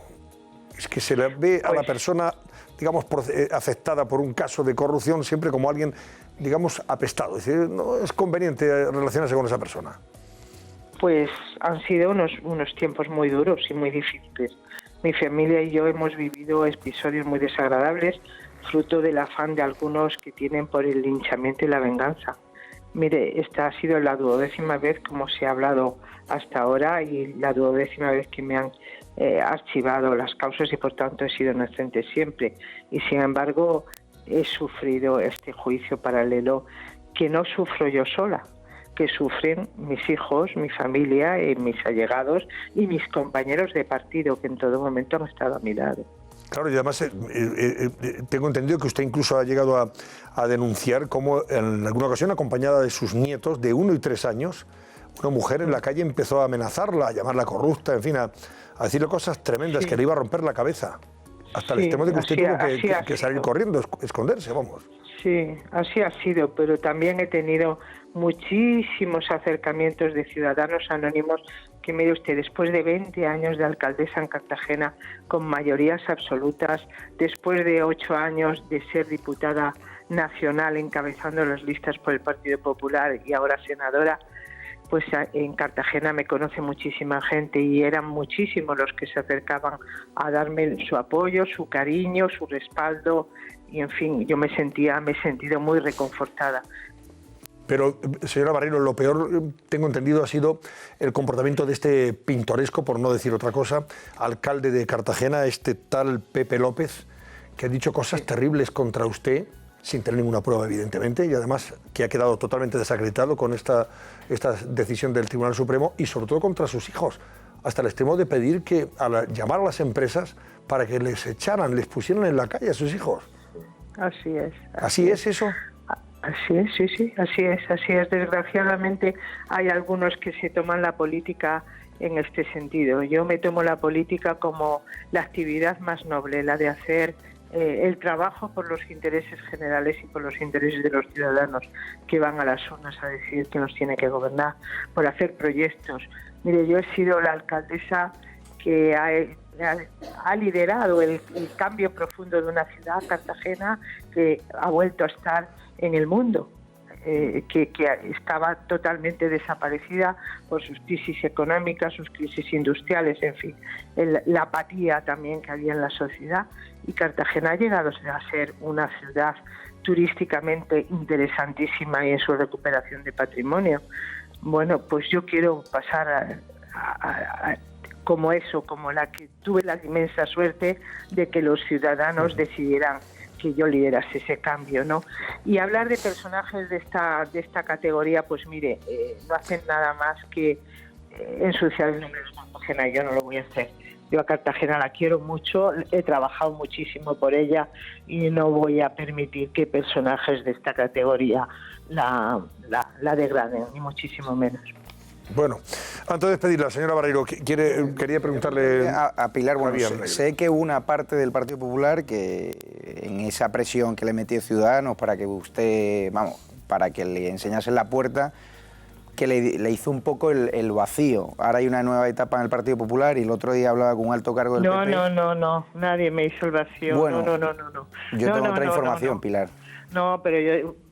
Pero quería preguntarle... No, escuche la mía, que es la auténtica, porque he sido la doliente de todo este asunto. Sí, yo entiendo, pero no me refería a eso. En la nueva etapa, si ahora el Partido Popular le tiende la mano de tener un puesto representativo, el otro día me decía un alto cargo, que quieren rehabilitar políticamente a altos cargos como usted o a personas que han tenido un papel importante en el partido y que injustamente han sido apartados de la vida política porque finalmente se ha demostrado su inocencia ante la justicia. ¿A usted sí le dan esa oportunidad? ¿A usted le gustaría volver a la primera fila?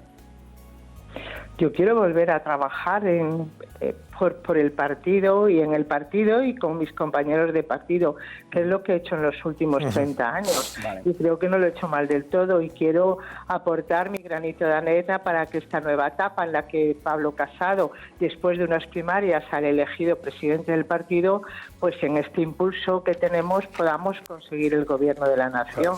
Pero yo me he sentido exactamente igual apoyada por los dirigentes anteriores como por estos, exactamente igual de apoyada. Por cierto, no puedo tener ni una palabra para nadie, sino al contrario, pero también recordar que hay compañeros míos que se han ido de la política con una investigación abierta, que los han absuelto y que están fuera de la política.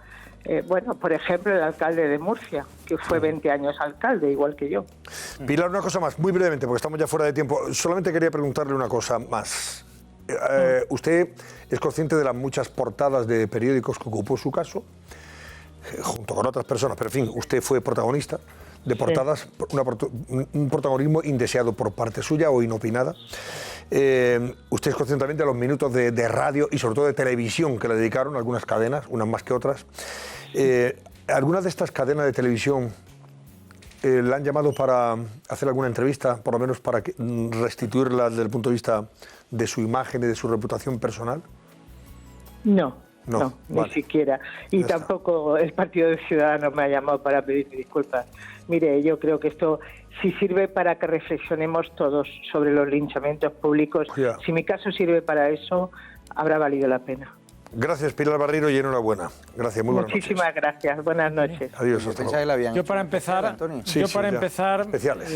empezar me alegro, de verdad, de que no haya visto indicio de delito alguno el Supremo y que haya una persona haya visto, digamos, de alguna manera rehabilitado su nombre, y que además en el caso de Pilar Barreiro he de decir que puede rehabilitarse políticamente porque tiene la oportunidad, como haya permanecido en el grupo mixto, tiene la oportunidad de incorporarse al Grupo Popular en el Senado, es decir, todavía tiene algún... Porque hay muchas personas de uno y otro color. Yo conozco gente del PSOE también, que no han podido, que no han visto la posibilidad de rehabilitar su nombre y han quedado completamente machacados. Yo voy a decir el primer caso que fue apoteósico. El primer caso que se produjo, el de Demetrio Madrid, fue presidente de Castilla y León, del Partido Socialista, que fue acusado en el 86, creo recordar, procesado por un tema, por una historia de justicia laboral. Bien, a este señor Aznar, que era la oposición en Castilla y León, era el líder de la oposición, lo machacó literalmente, lo machacó con tanta certeza y con tanta inquina que consiguió que dimitiera como presidente de Castilla y León. Dimisión como presidente de una comunidad autónoma. 3 años después, el Supremo dictó sentencia y dejó completamente limpio y absuelto de todos los cargos que se le imputaban. ¿Vosotros habéis visto algo en algún sitio que salga algo referente al señor Demetrio Madrid. No, sí, eso me refiero. No salió más que una notita en prensa y este señor. Y por cierto, hemos tenido oportunidad de saludar a gente y por cierto, Antonio, que es injusta. Que gracias, y con esto ya acabo, que gracias a esa, digamos, a la fortaleza que tuvo el señor Aznar machacando al señor señor presidente Demetrio Madrid, alzó su carrera política y terminó convirtiéndose nada menos que en presidente del gobierno de España. Te centras en un caso como si hubiera sido una excepción. No, digo porque es que hay mucha gente del PP que fue el primero injustamente y de Ciudadanos también, ojo. Hombre, y más del PSOE y no solamente dime cuántos presidentes de comunidad han caído por una imputación. Pero es que no falsa. Nos acordamos, vamos a ver en qué acaban algunos otros que han tenido que abandonar. Nos acordamos solo de los primeros espadas, de los famosos, pero luego hay concejales. Hay un caso de un concejal en el de Marbella que fue injustamente linchado por la prensa regional y local y el hombre le dio un infarto al corazón porque al final tu cuerpo mimetiza y se llama Pablo Moro y que somatiza la política es cruel y esto es política. Y es muy justo. Y en el caso de hoy en día la política se ha convertido en un ambiente irrespirable. ¿O tú pretendías que Aznar no iba a hacer oposición o no se iba a hacer oposición con el caso de los ERE que vamos a hablar ahora? Esto es la política. Claro. Y en el caso de Demetrio Madrid, sí es verdad que lo hemos recordado muchas veces como un caso muy injusto, pero es verdad que igual que hemos recordado otros y hemos tenido la oportunidad... Yo no lo he escuchado al señor Aznar pedir perdón. Vamos a ver, si tuviéramos que pedirle a la gente que ha acusado a Pilar Barreiro dentro del Partido Socialista, de Izquierda Unida, de Podemos... A mí me parece un ejercicio higiénico. Bueno, pues pídelo, aprovecha también y pídelo. Claro, es que, hombre, por favor... Es que a mí, te estoy diciendo, Antonio Jiménez, que a mí me parece un ejercicio de higiene política a una persona que se le ha acusado de un delito que luego ha quedado completamente absuelto, pues se le pide disculpas. A mí eso me parecería higiénico, pero me da igual, es que yo no estoy mirando color ninguno. Nosotros sí lo hemos pedido. Yo no estoy mirando color ninguno. Otros no lo hacen eso. Bueno, vamos a ver, hacemos una pausa, enseguida volvemos. Vamos a poner uno de los seres, tiene noticias, tiene información Carmen Torres. Hoy se han escuchado las conclusiones definitivas de la Fiscalía, a propósito de este caso que entra ya en su recta final. Hasta ahora mismo.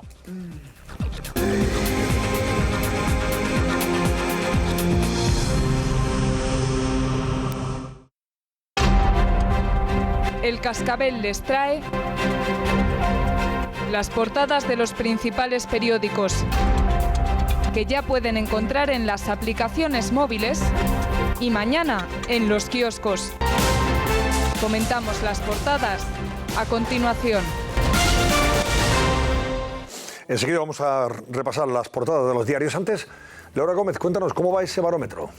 Pues a esta hora de la noche, Antonio, el 72% de nuestros espectadores creen que la situación actual en Cataluña está peor que hace un año cuando el Gobierno aplicaba por primera vez en la historia el artículo 155. Esto en el barómetro, pero ¿qué dicen ustedes en las redes sociales? Pues Elisa, una de nuestras espectadoras, dice: está peor sin duda alguna, soy de Barcelona y puedo decir que hoy por hoy respiras abandono y hastío en todos los sentidos que pueda medirse una sociedad. Hay que vivir aquí, dice nuestra espectadora, las sensaciones se sienten, no son palabras. Y otro de nuestros espectadores dice todo lo contrario, dice: está mejor, te lo dice un catalán. ¿Por qué? Porque hace un año realmente estábamos preocupados y ahora estamos hartos y cansados. Aunque los que se quedan están rabiosos, ya no asustan, aburren haciendo el ridículo y esto ningún 155 lo puede arreglar. Antonio, esto es lo que dicen nuestros espectadores. Muy bien, gracias Laura. Vamos a ver, hoy han vuelto a la sala del juicio, la sala donde se está juzgando el caso de los ERES, los 22 acusados. Y han vuelto porque hoy empezaban a leerse los escritos de conclusiones, empezando por el de la Fiscalía. Y ahí han estado de nuevo los expresidentes Chaves y Griñán y los exconsejeros que están acusados y procesados en relación con este asunto. ¿Qué ha pasado? Pues que la Fiscalía ha confirmado la incriminación de 21 de los 22 que se sientan en el banquillo o en esos lugares donde están siendo juzgados, y entre ellos a los expresidentes Chaves y Griñán. Irene Sanz, cuéntanos detalles de ese escrito de conclusiones definitivo de los fiscales. Pues sí, el caso de los ERE irrumpe en plena precampaña de las elecciones andaluzas. Chaves y Griñán vuelven al banquillo. Antes de nada vamos a recordar, Antonio, los gobiernos de Andalucía entre 2001 y 2010 están acusados de repartir presuntamente unos 855 millones de euros de manera ilegal. un dinero que habría sido convertido en ayudas a empresas afines al PSOE. Dicho esto, vamos con los delitos y las penas que ha ratificado hoy la Fiscalía Anticorrupción y el PP de Andalucía como acusación popular. Para José Antonio Griñán, 6 años de prisión por malversación y 30 años de inhabilitación por prevaricación. Y para Manuel Chaves, 10 años de inhabilitación por prevaricación. La causa debe terminar antes de diciembre y no olviden ustedes que los andaluces tienen cita con las urnas el 2 de diciembre. Es muy probable entonces que el juicio quede visto para sentencia muy cerca de esa fecha tan importante para los andaluces. Así que los ERE, Antonio, probablemente continúen con su protagonismo en la campaña de las elecciones andaluzas. Bueno, vamos a ver cómo han vivido esas acusaciones de la Fiscalía en su escrito definitivo de conclusiones Griñán, Chaves y el resto de exconsejeros que se sientan en esa sala de la audiencia donde están siendo juzgados en Sevilla. Laura Cascajosa, cuéntanos. Buenas noches. Sí, buenas noches, Antonio. Pues semana complicada para los expresidentes de la Junta de Andalucía, que han tenido que enfrentarse de nuevo esta mañana a este paseillo judicial por los soportales de esta audiencia provincial de Sevilla. Ellos y los otros 19 exaltos cargos autonómicos que no han cambiado pues su actitud tanto a la entrada como a la salida de la sala. No hemos visto grandes cambios en ellos. Solo pues Manuel Chaves saludaba cuando llegaba a los medios de comunicación dando los buenos días. Ya dentro de la sala pues han tenido que escuchar esos escritos de conclusiones tanto de Fiscalía como del Partido Popular que mantienen las acusaciones. Les ha sorprendido la actuación del sindicato Manos Limpias, que sí que les ha retirado la acusación a todos ellos. En cualquier caso, sus abogados ya han leído sus escritos de conclusiones, han elevado a definitivas la petición de absolución y de momento pues tendrán que mantenerse en el banquillo de los acusados durante esta semana hasta que concluyan las lecturas de los escritos de conclusiones y posteriormente con los alegatos finales, que alargarán las sesiones de este juicio por lo menos hasta finales de noviembre, bien entrada la campaña electoral de las andaluzas. Por cierto, que en diciembre se cumple un año del inicio de esta rama política del juicio de los ERE. Bueno, ¿y qué pasa? Pues en la Fiscalía lo que se reprocha fundamentalmente, y por eso les acusa a los que hoy se sientan en esa sala, es que conocían las irregularidades y no hicieron nada por evitarlo, a pesar de las múltiples advertencias de los interventores de la Junta de Andalucía. No hicieron nada. Sobre todo pone el acento en el caso de Griñán, Carmen, porque dice que tuvo más responsabilidad en la medida en que él, como consejero de Hacienda, elaboraba los presupuestos que incluía ese fondo irregular para pagar las subvenciones. La Fiscalía entiende que Griñán no recibió numerosos informes, habla de numerosos informes de la intervención de la Junta que alertaban de forma insistente desde el año 2005 de las irregularidades del sistema ideado por la Consejería de Empleo para abonar esas ayudas, que eran ilegales, y no hizo nada por velar, dice concretamente, por la integridad de los fondos públicos, a pesar de que esa era una competencia que tenía en función del cargo público que tenía, lógicamente, ¿no? de la responsabilidad política que tenía en la Junta. No hizo nada por velar por la integridad de los fondos públicos. ¿Qué pasa? Que también la Fiscalía dice que esto no quedó en una cosa de 4 golfos, que no fue una cosa de 4 golfos, como desde la Junta, desde el Partido Socialista, se intentó residenciar la responsabilidad de Javier Guerrero, Francisco Javier Guerrero, el que fue director general, el de las copas y la cocaína. El que habló de los fondos de Reptiles. Bueno, dicen, no, aquí estaban todos los que hoy se sientan en el banquillo, según la Fiscalía, muy al tanto de lo que se estaba haciendo de forma irregular e ilegal. Y eso es todo. Así que, de momento, ya la Fiscalía ha presentado su escrito de conclusiones definitivo. Vamos a ver en qué queda después. A mí me gustaría hacer una reflexión, Antonio. Si aquí, en el Congreso de los Diputados, se hizo una moción de censura porque había que hacer una regeneración de la vida pública en un caso que se remontaba a 10 años atrás y que limitaba la responsabilidad a unas elecciones municipales en 2 pueblos de Madrid, que no se merece algo así en Andalucía ahora que estamos en elecciones y después que Susana Díaz va a necesitar un apoyo parlamentario para que este partido, que no olvidemos que Griñán y Chaves no son solo expresidentes de la Junta de Andalucía, son expresidentes del PSOE federal, exministros de Trabajo, entre otras cosas, para que este partido que lleva 37 años gobernando en Andalucía siga una vez que conozcamos la sentencia de este caso. Porque uno de los motivos por los que Susana Díaz ha adelantado las elecciones es para que se produzcan antes de la sentencia. Claro. Ahora la campaña sí que coincide con la recta final del juicio, pero no va a coincidir con la sentencia. Pero después, a la hora de hacer los acuerdos parlamentarios, a la hora de ver si Podemos e Izquierda Unida, que ahora se llaman Adelante Andalucía, van a apoyar a la presidenta y a que este mismo PSOE siga al frente del gobierno, habría que recordar los discursos de regeneración que escuchamos aquí por un caso que salva muchísimo las distancias. La presidenta ha bloqueado en todo lo que ha podido la investigación. Tanto el Parlamento andaluz como la justicia. Y luego está el papel de esa juez, pero no solo que es, muy amiga de la gente del PSOE, que ha bloqueado esta investigación. O sea, por lo tanto, estamos con una presidenta andaluza que ha tratado de paralizar esta investigación que, como tú bien dices... La ha bloqueado, claro. La ha bloqueado. En el caso Gürtel le costó a Mariano Rajoy la presidencia del gobierno, a pesar de que ninguno de sus ministros estaba metido en esa historia. Vale. Y en este caso es igual. La red clientelar es un caso de corrupción tan vasto que efectivamente el PSOE necesita una regeneración en Andalucía. Y los andaluces necesitamos también un nuevo gobierno. Y hay que decir que la señora Susana Díaz, cuando esos cargos del PSOE se estaban gastando mi dinero, el de mi familia y los impuestos de todos los andaluces en prostíbulos y cocaína, no era una militante rasa, era secretaria de organización del PSOE de Sevilla. Por lo tanto, algo habría escuchado.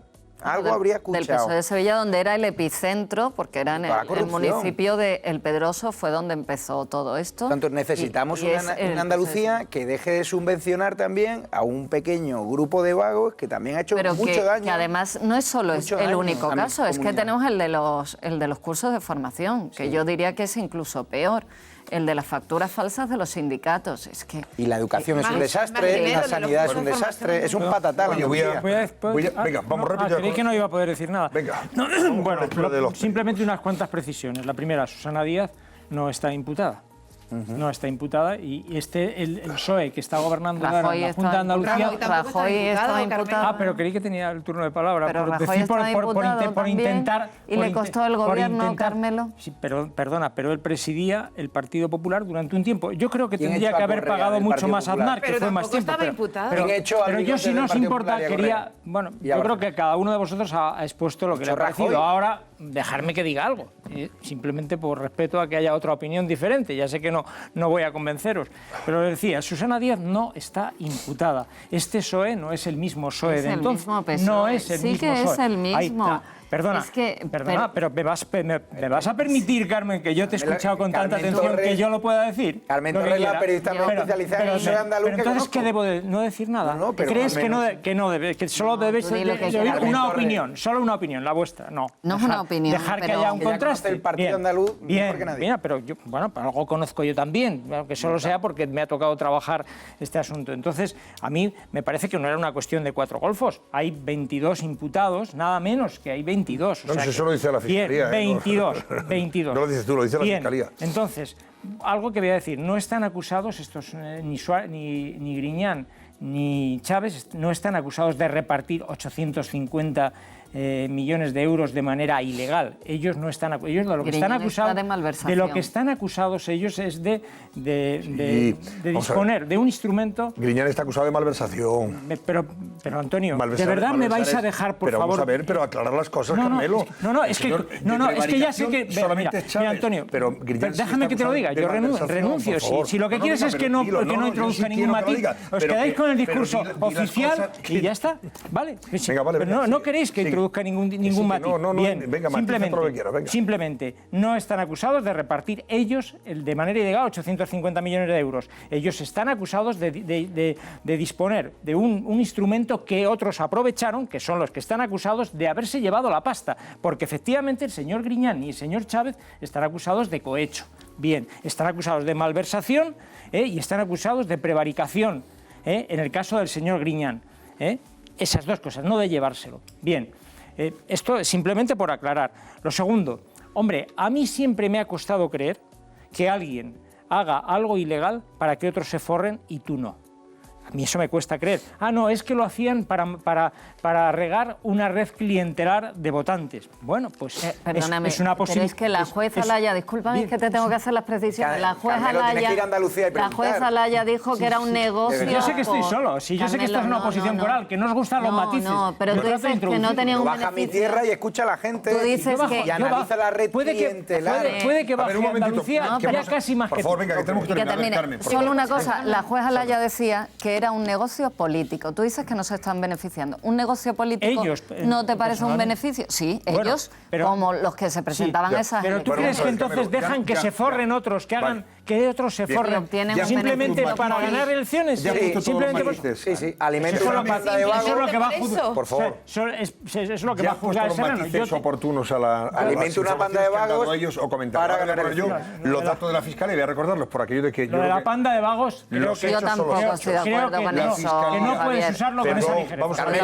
oye, el PSOE ha alimentado una pequeña panda de vagos que le han dado mucho voto. Venga, ya, por favor. Ya es una pequeña, vale. Entonces no es la red Javier, un momentito. Voy a recordar que la Fiscalía, a pesar de lo que dice Carmelo, la Fiscalía acusa a los expresidentes Griñán y Chávez en el caso de Chávez, de prevaricación, y por eso solamente... Si te lo acabo de decir. No, Chávez solamente prevaricación. Y por eso pide 10 años de inhabilitación. Pero a Griñán sí le acusa de malversar dinero público.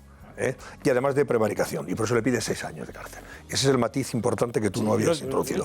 Y luego que la Fiscalía lo que dice es que entiende que el señor Griñán recibió numerosos informes de la intervención de la Junta que alertaban de forma insistente desde el año 2005 de las irregularidades del sistema ideado por la Consejería de Empleo para abonar esas ayudas.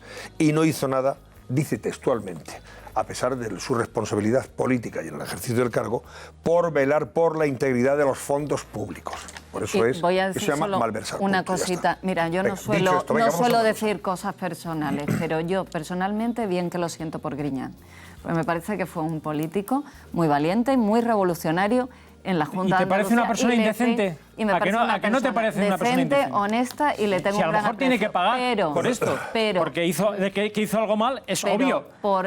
Por un aprecio, un reconocimiento personal no puedo ponerme una venda y decir que no existió un negocio político y que se Y él, por cierto, dimitió. Vamos a Barcelona. Marco Chiesa, Barcelona. Vamos a ver. Su responsabilidad que mañana tenemos Consejo de la República. A ver, ¿de qué va esta fiesta?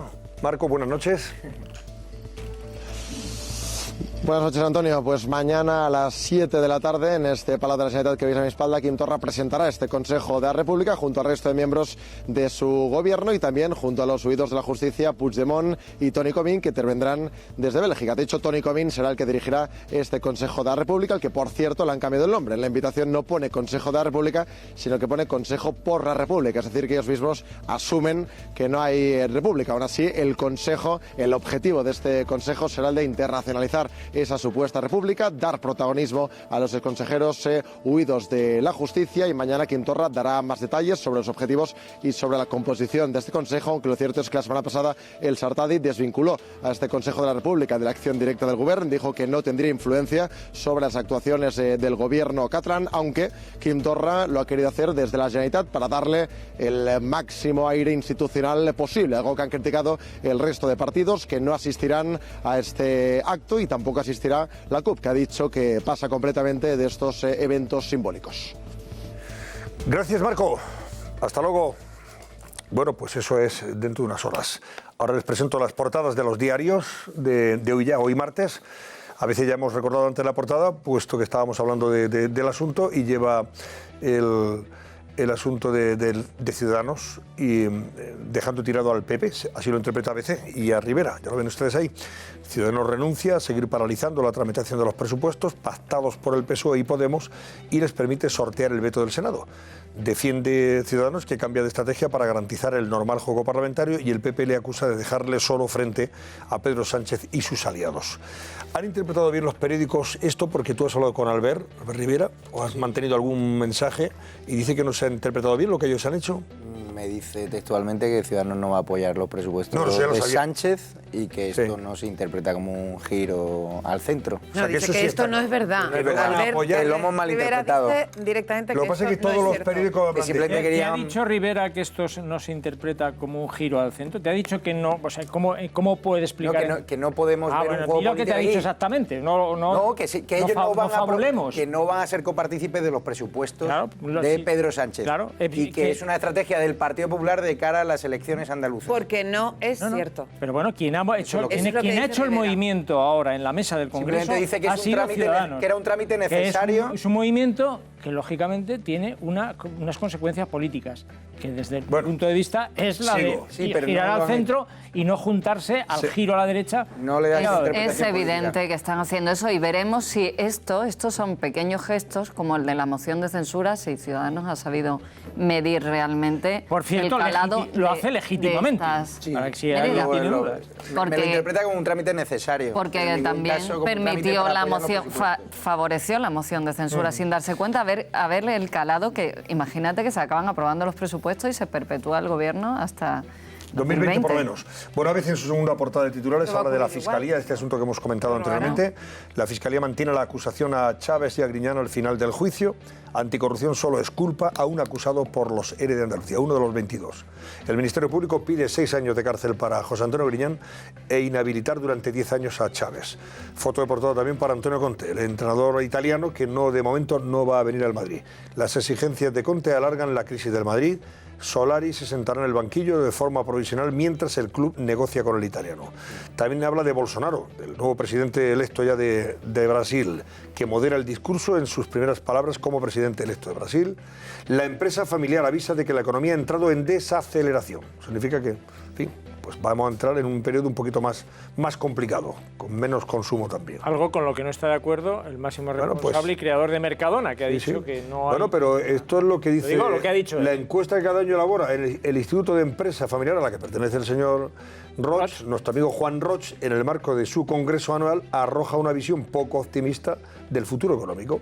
Aunque las empresas creen que seguirán creando empleo, reconocen por vez primera en 8 años que la economía ha entrado en desaceleración. ¿Ese es el Instituto de Empresa Familiar? Que va mañana Pedro Sánchez a la clausura, ¿no? Hoy el señor Roch ha dicho, el lío político nos acojona, perdón por la expresión, pero la economía va igual que el año pasado, está diciendo... Eso es lo que ha dicho el señor. El presidente de Mercadona anima a los dueños de grandes compañías a reivindicarse. Somos los que creamos riqueza en este país. A ver si mañana se lo dicen también a Sánchez, hombre.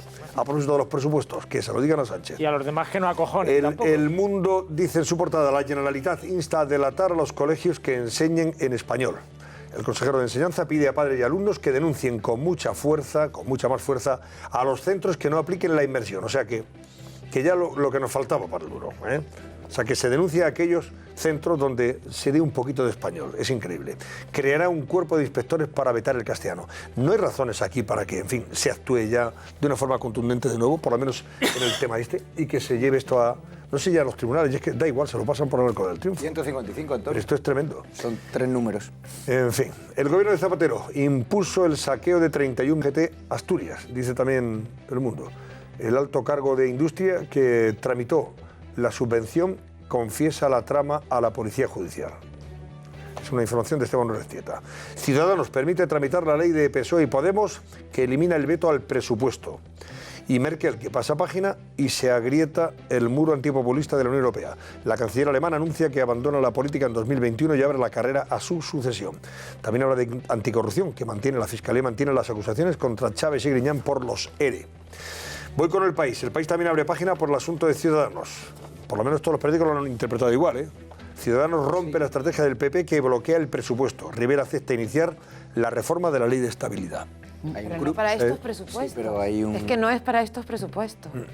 Hay un cruce de acusaciones durísimo entre Andrea Levy y Girauta. Y Girauta sobre este asunto, ¿no? Donde Girauta está acusando a Andrea Levy de malinterpretar toda esta historia y de... Bueno, lo importante es que lo que están interpretando los periódicos es cierto y real, ¿no? Pues pero sobre todo lo que es importante es que se quede bien claro que con este movimiento no se consigue que se llegue a tiempo para estos presupuestos, porque esto va por la vía ordinaria y hasta el verano no saldría. Pues lo que estoy diciendo con lo cual, es una información que se ha utilizado. Es un movimiento estratégico y ya está. Lo que quiere dejar claro. Movimiento estratégico de quien lo filtra con esta intención, porque no es para estos presupuestos. Ciudadanos lo que quiere dejar claro es que no van a apoyar los presupuestos de Sánchez y los golpistas. Eso es lo que quiere dejar claro y así me lo ha trasladado al Rivera. Bueno, La Vanguardia habla del adiós de Merkel, que pone en jaque el liderazgo europeo, y gran despliegue policial contra la droga en Ciutat Bella, que es la ciudad vieja, no de Barcelona, ¿no?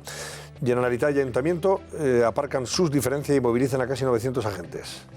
Ojo, también habla con de esto, ojo con esta operación.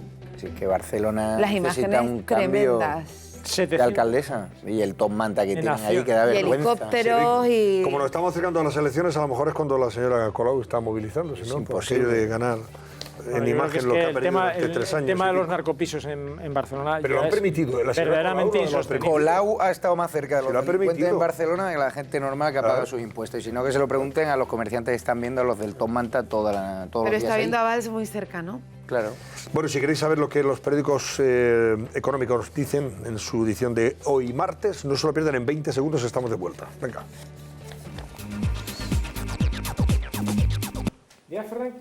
Bueno, vamos a ver, Expansión dice, golpe fiscal a los Unilinked, tributarán en patrimonio también. Los partícipes deberán reflejar este producto en la declaración anual.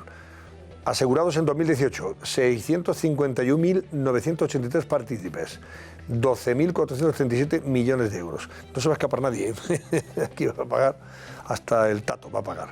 Iberdrola lanza un órdago a E.ON, EDP y Repsol en eólicas. Y ahora también de ACS y Atlantia, que diseñan el plan financiero de Abertis.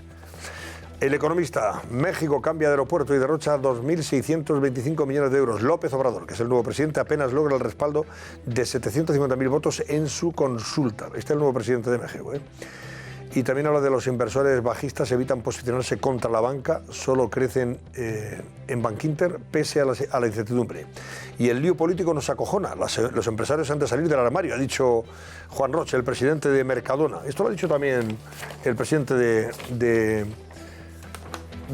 a ver si lo digo bien, hombre, estamos hablando de una de las empresas familiares, entre Canales concretamente, claro, de Acciona, el presidente de Acciona, también ha hablado de que los empresarios deberían jubilarse, cuando se jubilan, y meterse en política para volcar su experiencia. Eso ha dicho Entre Canales, Juan Entre Canales. La política se ha puesto demasiado antipática. Ya dice que está demasiado vulgarizada la política. Y muy que hay gente poco formada. Porque está muy mal pagada. Muy mal pagada. Muy mal El clima pagada. es irrespirable, cualquiera te denuncia y están imputados, te pagan 2 duros. O sea, ahora mismo hay que tener mucha vocación para meterte en política, Antonio. Porque se te arruinan la vida con una simple denuncia de un vecino y te imputan y ya te han machacado. Ahora mismo te arruinan la vida con un tuit y te que persiguen y te escribiste hace 2 años. O sea, España ahora mismo ser político es una profesión de riesgo completamente. Bueno, y 5 días, que habla también de Roche, Entre Canales, Riberas y Barceló. Estos empresarios de empresas familiares reivindican la labor de los empresarios y el pesimismo económico se contagia a las grandes empresas familiares también.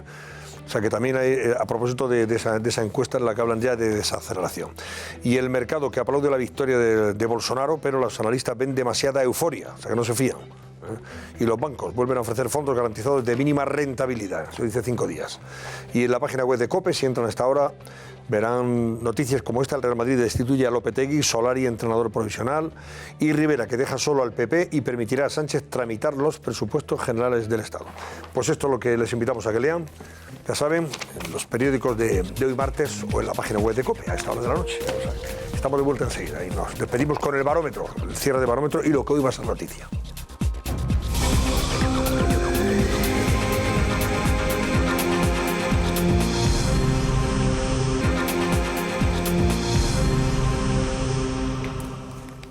Susana Ollero, ¿qué va a ser hoy noticia?